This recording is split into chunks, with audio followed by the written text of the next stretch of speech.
بسم اللہ الرحمن الرحیم۔ مسلم بن عقیل نے جب چند دن کوفہ میں گزارے تو انہیں اندازہ ہوا کہ یہ لوگ واقعتاً یزید کی بیعت سے متنفر ہیں اور امام حسین رضی اللہ تعالیٰ عنہ کی بیعت کے لیے بے چین ہیں۔ چنانچہ انہوں نے چند ہی دنوں میں اہل کوفہ سے 18,000 مسلمانوں کی حضرت امام حسین رضی اللہ تعالیٰ عنہ کے لیے بیعت کر لی اور حزب ہدایت امام حسین رضی اللہ تعالیٰ عنہ کو کوفہ آنے کی دعوت دے دی۔ الکامل فی التاریخ۔ جب لوگوں میں یہ خبر مشہور ہوئی کہ امام حسین رضی اللہ تعالیٰ عنہ نے کوفہ جانے کا عزم کر لیا ہے تو بجز عبداللہ بن زبیر رضی اللہ تعالیٰ عنہ کے اور کسی نے آپ کو کوفہ جانے کا مشورہ نہیں دیا، بلکہ بہت سے حضرات نے آپ کی خدمت میں حاضر ہو کر اور آپ کو یہ مشورہ دیا کہ آپ کوفہ ہرگز نہ جائیں اور اہل عراق و اہل کوفہ کے وعدوں اور ان کی بیعت پر بھروسہ نہ کریں، کیونکہ وہاں جانے میں آپ کے لیے بہت بڑا خطرہ ہے۔ لیکن امام حسین رضی اللہ تعالیٰ عنہ کو کوفہ کی طرف روانہ ہونے کا مکمل شرح صدر ہو چکا تھا، اس لیے آپ رضی اللہ تعالیٰ عنہ اپنی خداداد بصیرت اور دوراندیشی کے سبب مورخہ 8 یا 9 ذی الحجہ 60 ہجری کو مکہ مکرمہ سے کوفہ کے لیے روانہ ہو گئے۔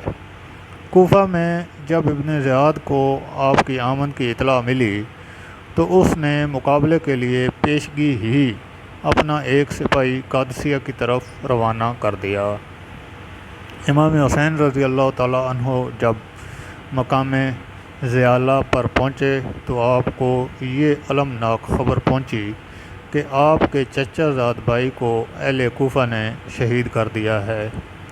اب آپ نے اپنے تمام ساتھیوں کو ایک جگہ جمع کر کے ان سے فرمایا کہ اہل کوفہ نے ہمیں دھوکہ دیا ہے اور ہمارے متابعین ہم سے پھر گئے ہیں اور مسلم بن عقیل کو ان ظالموں نے شہید کر دیا ہے۔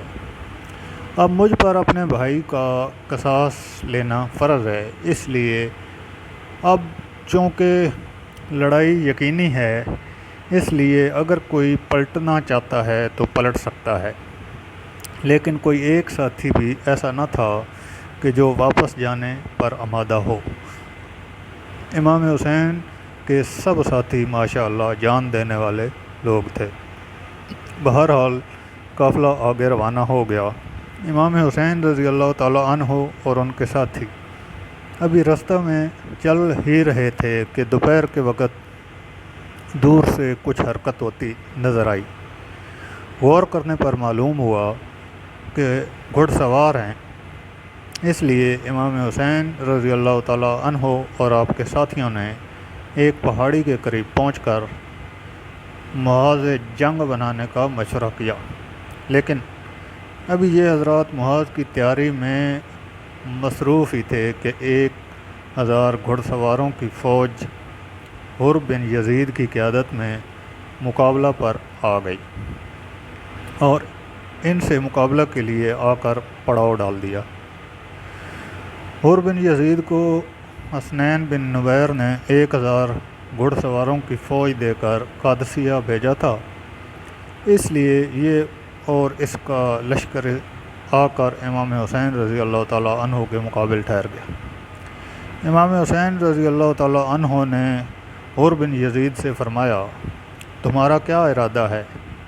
حر نے کہا، ہمارا ارادہ یہ ہے کہ ہم آپ کو ابن زیاد کے پاس پہنچا دیں۔ ابن زیاد حسین رضی اللہ تعالیٰ عنہ نے فرمایا، میں تمہارے ساتھ ہرگز نہیں جا سکتا۔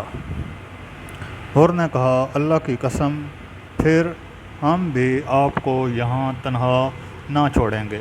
اس کے بعد حر نے کہا، مجھے آپ سے جنگ کرنے کا حکم نہیں دیا گیا، بلکہ حکم یہ ہے کہ میں آپ سے اس وقت تک جدا نہ ہوں جب تک کہ آپ کو ابن زیاد کے پاس کوفہ نہ پہنچاؤں۔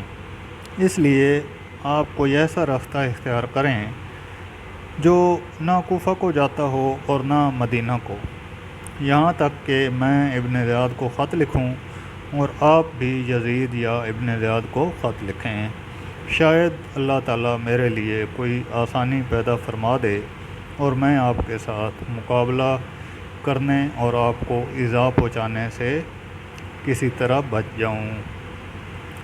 امام حسین رضی اللہ تعالیٰ عنہ نے عزیب اور قادسیہ کے رستہ سے بائیں جانب چلنا شروع کر دیا اور حر بن یزید بھی اپنے لشکر سمیت ان کے ساتھ چلتا رہا۔ تاریخ طبری۔ امام حسین رضی اللہ تعالیٰ عنہ جب نصر بن مقاتل پہنچ گئے تو آپ پر ذرا سی غنودگی طاری ہو گئی، لیکن اس کی تھوڑی ہی دیر بعد آپ رضی اللہ تعالیٰ عنہ انا للہ و انا الیہ راجعون کہتے ہوئے بیدار ہو گئے۔ آپ کے صاحبزادے علی اکبر نے جب یہ سنا تو دوڑتے ہوئے آئے اور پوچھنے لگے، ابا جان کیا بات ہے؟ امام حسین رضی اللہ تعالیٰ عنہ نے فرمایا کہ میں نے خواب میں دیکھا کہ کوئی گھڑ سوار میرے پاس آیا ہے اور وہ مجھ سے کہہ رہا ہے کہ کچھ لوگ چل رہے ہیں اور ان کی موتیں بھی ان کے ساتھ چل رہی ہیں۔ اس سے میں سمجھا کہ یہ ہماری موت ہی کی خبر ہے۔ صاحبزادے نے عرض کی، ابا جان کیا ہم حق پر نہیں ہیں؟ آپ رضی اللہ تعالیٰ عنہ نے فرمایا، بلا شبہ ہم حق پر ہیں۔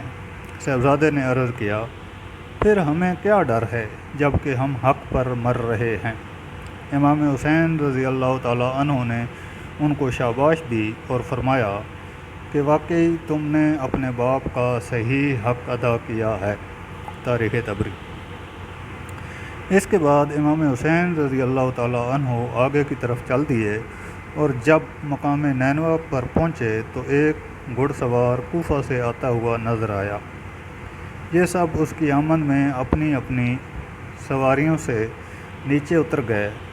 اس نے آ کر امام حسین رضی اللہ تعالیٰ عنہ کو تو نہیں، البتہ حر بن یزید کو سلام کیا اور ابن زیاد کا خط اس کو دیا۔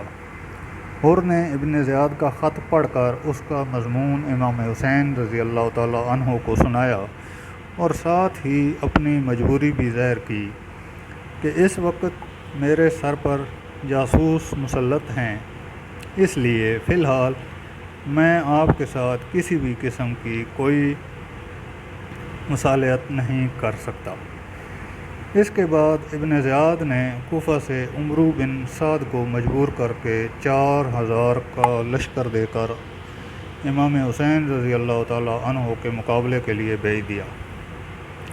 عمرو بن سعد یہاں پہنچ کر امام حسین رضی اللہ تعالیٰ عنہ سے کوفہ آنے کی وجہ پوچھی تو آپ نے پورا واقعہ سنایا اور فرمایا کہ اہل کوفہ نے خود مجھے یہاں آنے کی دعوت دی ہے، اگر اب بھی ان کی رائے بدل گئی ہو تو میں واپس مدینہ جانے کے لیے تیار ہوں۔ عمرو بن سعد نے اسی مضمون کا ایک خط لکھ کر ابن زیاد کی طرف لکھا کہ امام حسین رضی اللہ تعالیٰ عنہ واپس جانے کے لیے تیار ہیں۔